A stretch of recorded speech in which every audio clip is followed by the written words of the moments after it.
Assalamualaikum warahmatullahi wabarakatuh. Nama saya Putri Septiani, NIM saya 1520154. Saya dari Prodi S1 Keperawatan tingkat 2, Stikes Wijaya Husada Bogor. Saya membuat video ini untuk memenuhi tugas mata kuliah Keperawatan Maternitas 2 dengan judul video resusitasi pada neonatus atau bayi baru lahir. Baik, jika kita mendapatkan pasien neonatus atau bayi baru lahir yang perlu tindakan resusitasi, maka hal yang pertama kita lakukan ialah kita mengkaji keadaan bayi dengan menggunakan dua cara. Yang pertama yaitu kita menanyakan 3 pertanyaan, dan yang kedua kita menilai Apgar skor pada bayi.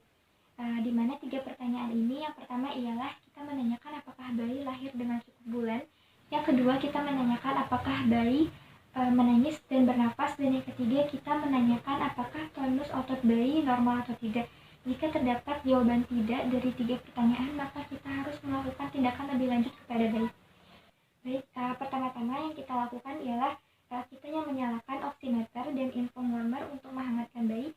Kemudian kita keringkan seluruh tubuh bayi mulai dari kepala hingga seluruh badan, sambil kita merangsang taktilnya dengan cara menggosok-gosok bagian punggung bayi dan juga menggosok-gosok telapak kaki bayi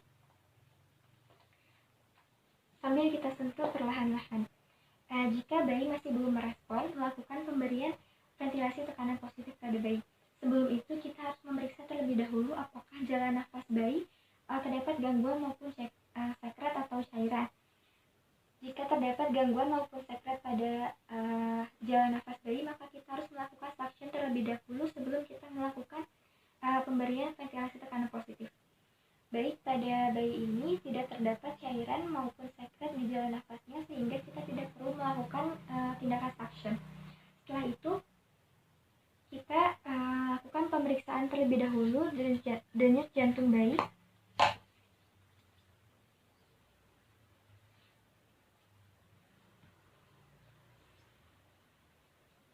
Baik, kita periksa terlebih dahulu.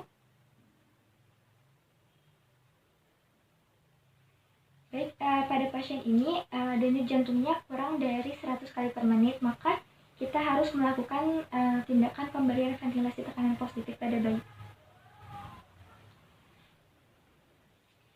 Kita menggunakan sungkup khusus untuk bayi. Memastikan terlebih dahulu apakah sungkup bayi ini telah terpasang secara tepat menutupi bagian mulut dan hidung pada bayi.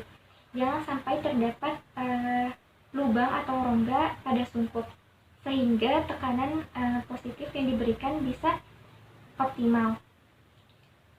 Baik, kita mulai pemberian ventilasi tekanan positif. 1, 2, 3, 4 2, 1, 2, 3, 4 3, 1, 2, 3, 4 4, 1, 2, 3, 4. Kita lakukan pemberian ventilasi tekanan positif selama 30 detik. Setelah itu, kita evaluasi kembali denyut jantung bayi.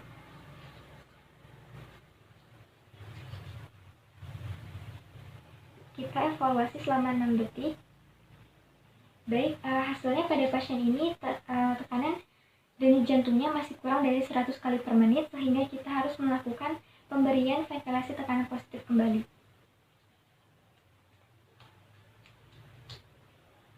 Kita pastikan sungkupnya telah terpasang tepat menutupi mulut dan bagian hidung pada bayi dengan posisi memegang sungkupnya CE. Baik, kita mulai tindakannya.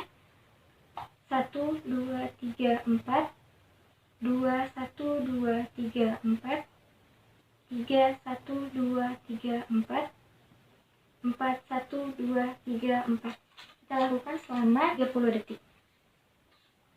Setelah itu kita evaluasi kembali denyut jantungnya.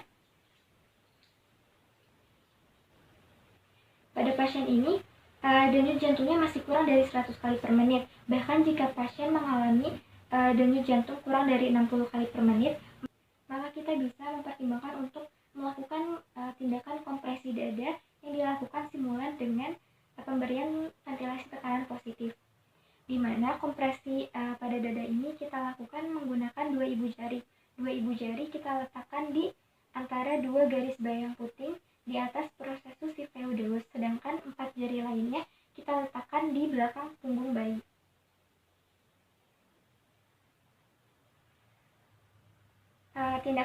kita lakukan simulan dengan pemberian ventilasi tekanan positif, di mana kedalaman dari kompresi dada ini 1/3 antero-posterior.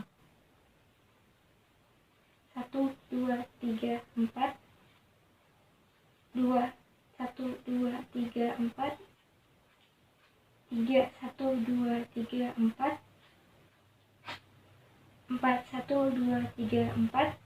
Kita lakukan tindakan kompresi dada di stimulan dengan tindakan pemberian ventilasi tekanan positif selama 1 menit. Kemudian kita evaluasi kembali denyut jantung pada bayi.